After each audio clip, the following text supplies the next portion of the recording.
ओम नमः शिवाय, हर हर महादेव। आपकी राशि के जातकों को बार बार धोखा क्यों होता है? आखिरकार क्या कारण है कि आपके साथ ही बार बार धोखा होता है? आप में कुछ नया तो नहीं है, आप में कुछ विशेष तो नहीं है, पर फिर भी बार बार धोखे होने के बाद भी धोखे होते रहते हैं। तो क्या कारण है? कौन सी ग्रह दोष इसके पीछे है? कौन सी वजह है जिसकी वजह से धोखा आपको होता रहता है? इस वीडियो को अगर पूरा देखेंगे, आप अपनी इस समस्या का समाधान स्वयं कर पाएंगे और आपको बहुत सारी चीज़ें इस वीडियो को देखने तक समझ आ जाएगी। आपकी राशि के साथ धोखा होने के पीछे मूल कारण होता है आपका जो स्वभाव। आपका स्वभाव ममत्व का स्वभाव है। आप हर बच्चे से, हर व्यक्ति से, जो भी आपके इर्द गिर्द लोग हैं, आप उनसे बहुत प्रेम करते हैं। उनको आप अपनी तरफ से कोई कष्ट नहीं देना चाहते। आप ऐसा कोई काम ही नहीं करना चाहते हैं कि जिससे उन्हें कोई कष्ट हो। इसका विशेष ध्यान आप रखते हैं। आप हमेशा किसी भी व्यक्ति के साथ वही व्यवहार करते हैं जो वाजिब हो, सही हो और ईमानदार हो।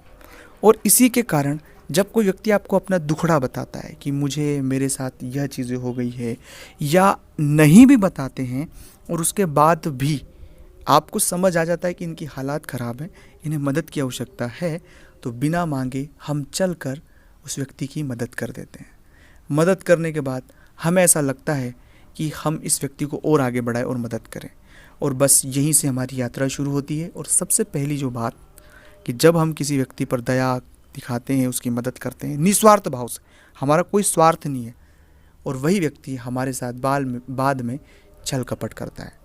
तो इस विषय को बहुत गंभीरता से आपको समझने की आवश्यकता है कि मदद किनकी करना है, कैसे करना है और कितनी करना है। इन सब चीज़ों का आप एक लिमिटेड एडिशन रखें, मतलब इन चीज़ों को बहुत ज़्यादा लिमिट में रखें। कितनी मदद करना है, कब करना है, कैसे करना है और किस चीज़ की मदद करना है।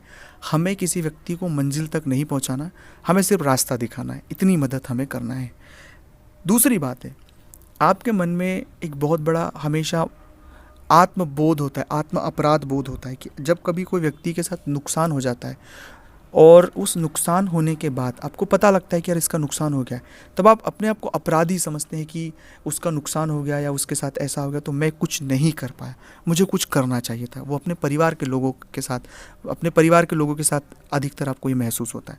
तो ऐसे जो भावना में भी आपको आने की आवश्यकता नहीं है। आपका जो काम था आप हमेशा ईमानदारी से करते हैं, और आप कोई भगवान नहीं है कि आपको सब चीज़ें समझ आएगी। आपको जो बताता है आप उसकी मदद करते हैं और बहुत अच्छे से चीज़ें करते हैं। और तीसरा और मूल बात है कि हर बार आपके साथ धोखा जो हो रहा है तो हम जानबूझकर ट्रैप में खुद फंसना चाहते हैं। ये भी बहुत सारे जातकों के साथ मैंने बहुत करीब से देखा है।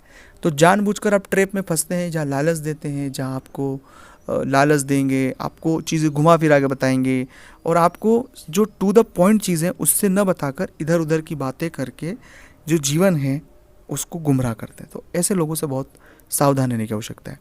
चौथा है, बहुत जल्दी किसी पर यकीन नहीं करें। थोड़ा सा संभले, थोड़ा सा चीज़ों को समझे, ऑब्जर्वेशन करें, सही और गलत की कसौटी में अपने दिमाग से, विवेक से सोचें। तुरंत कोई भी निर्णय न लें। तुरंत निर्णय और जल्दबाजी जो है वो बहुत घातक है, इसलिए इससे जितना हो सके बचें। और सबसे महत्वपूर्ण बात है कि फिर भी आपके साथ धोखा बार बार हो रहा है, तो जो भी व्यक्ति आपके साथ धोखा किए हैं वो तो कभी खुश जीवन में रह नहीं पाया होगा। आप खुद अपनी लाइफ में इस चीज़ को ऑब्जर्व कर रहे हैं कि वो कभी भी खुश तो नहीं रह पाया होगा जिसने आपके साथ छल कपट या धोखा किया है। अब अगर जो बातें मैंने आपके साथ साझा की आपसे कितनी मिलती है या आपके साथ ऐसा हुआ है, तो ज़रूर कमेंट्स में आपको लिखना है कि हाँ ये चीज़ें हमारे साथ हुई है। अगर अपनी कुंडली का आप विश्लेषण करवाना चाहते हैं, इस तरह की परेशानी से परेशान है, स्क्रीन पर नंबर है, व्हाट्सएप पर अपॉइंटमेंट लेकर बात करें।